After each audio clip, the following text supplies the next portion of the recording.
We're joined by Pamela Hurts, Jalen's mother. And Pamela, this is such an exciting time. Have you gotten any sleep the last week or so? I have not. I am truly sleep deprived. I can't remember the last quality night of sleep I've had in maybe a week and a half. So no. I talked with you before he played in the first national championship game. And we talked about, as parents, it's great to go through experiences, but it's different to see our children go through these experiences. Very different. Now he's going to be in the Super Bowl. So how has this been for you?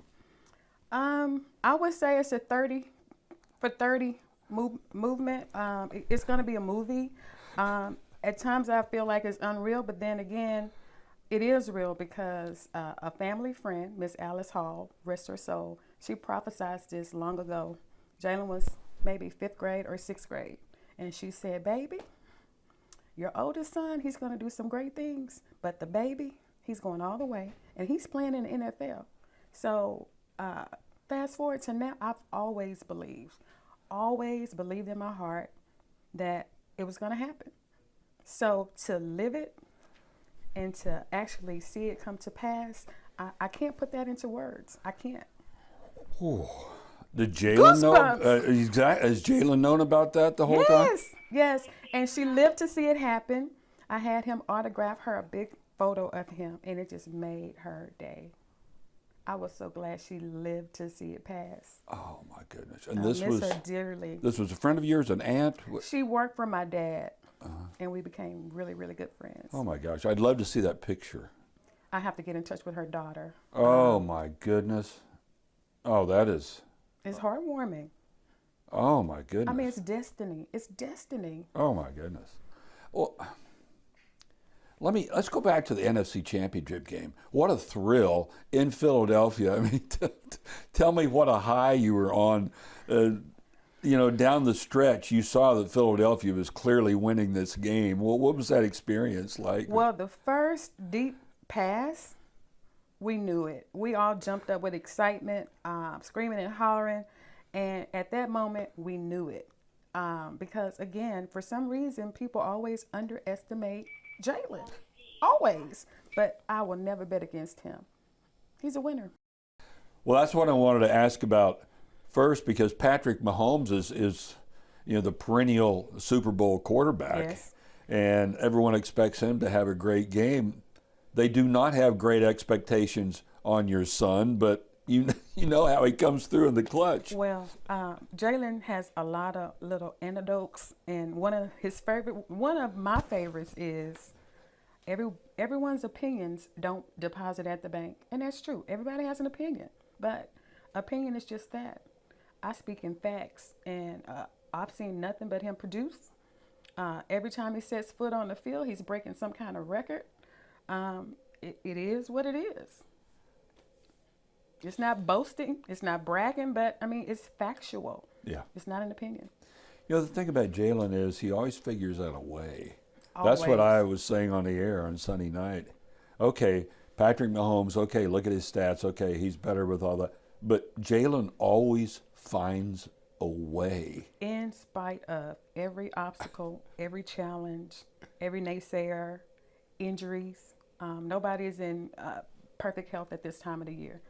In spite of, and I believe that if he would have not gotten hurt, he'd be the MVP. For sure. Hands down. Yeah, because he had to battle back from that. He did. And all the players are battling back. I know, even Mahomes.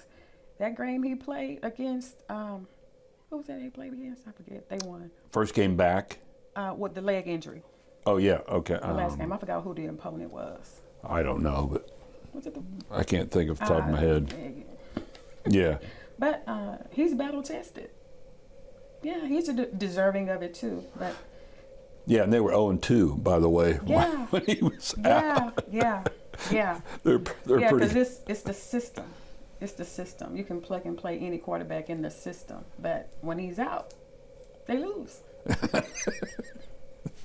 System breaks down. System breaks down. Is it the system? I say not. Let me ask you about that. We see him on the football field. Whatever it takes, he finds a way. Has that been the way he's been ever since he was a little kid? Very driven, very focused, very detail-oriented, not easily rattled. Nothing can get him upset. Very methodical. He's very analytical, and he gets a lot of that from Dad. But always has to have a plan and a goal in mind, and a plan in place to achieve those goals. Always. He's so low-key. Very. Of course, his dad is always low-key. But in news conferences, he's low-key. He's not a low-key teammate, I'm guessing. No, I mean, he tries to and he does a really good job of putting the team first, because he couldn't be where he is without the team, without the coaching. All of that, it's a true team sport. And so there's no I in team. So I love that he does that. But he likes to have fun, but right now he's in work mode. And so he's on a business trip. And once he steps on the field, it's another day at the office. So once his goal is achieved, then you'll see, the fun-loving Jalen. But right now, it's not the time. Oh, we saw it after the NFC Championship game, him singing "Fly, Eagles, Fly." Tell me about that. That was awful. But that was great. It was funny, but he can sing better than that. But the acoustics in the stadium was bad. He clearly could not have heard how he sounded. He was horrible. But it was all in fun. I was happy to see him happy and let loose and kind of show people a different side. Yeah, it was another connection he made with Eagles fans. Yes. I mean, it's hard to root against Jalen, even though he was out of tune, but, it was fun. It was fun. I thought that was so much fun. It was, athletically, he's always been driven. Academically, he's always been good, too, though. Honor Society since 6th grade. Yeah. Tell me about that. What did you say? Honor Society. He was inducted in the 6th grade, and it carried all the way through high school. And we know he graduated early. Academics has always been important. As a testament, he wanted to finish his degree at Alabama, so it's always been at the forefront. Always. Boy, what a great message that sends to young people. Oh yeah. Education, you got to have something to fall back on. You have that, that's your plan B in case plan A does not work out. The relationship with Nick Saban has always been great, even though he hadn't been the starting quarterback there. What was that like to go through with him? He gets benched, and then he comes off the bench to help his team. The leadership that he showed and the maturity that he showed through all of that, Pamela. What did you think as a parent? I was in awe and I was amazed, because I don't know if I would have had the fortitude to do that. Honestly, I don't. But to see it happen then, of course, as a parent, you're hurt for your child.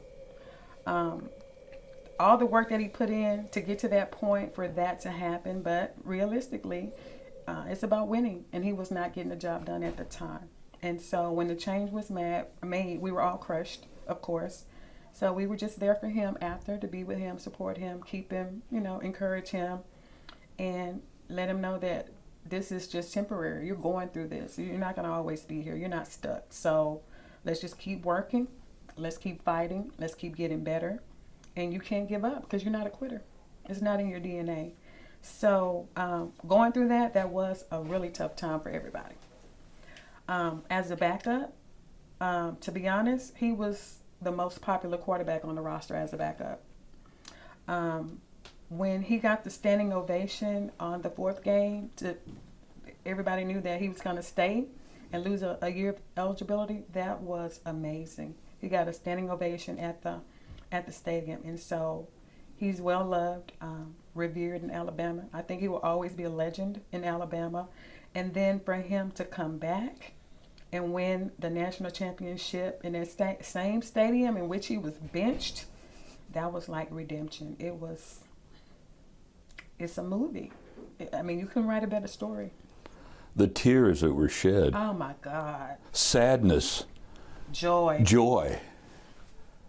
I mean, I haven't cried yet because I don't know why, but I don't know how I'm going to be at the Super Bowl, especially if there's a win.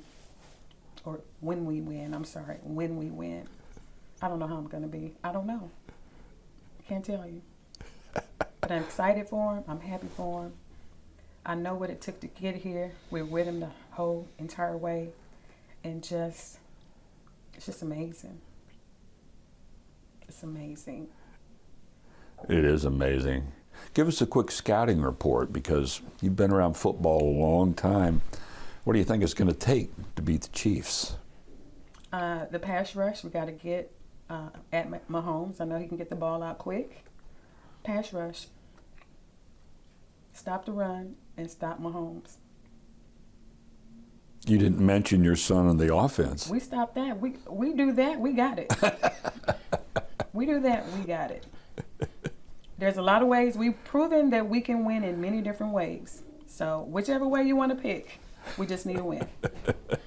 One last question for you. What was this like, have the students here at school chanting Oh, my God. this morning?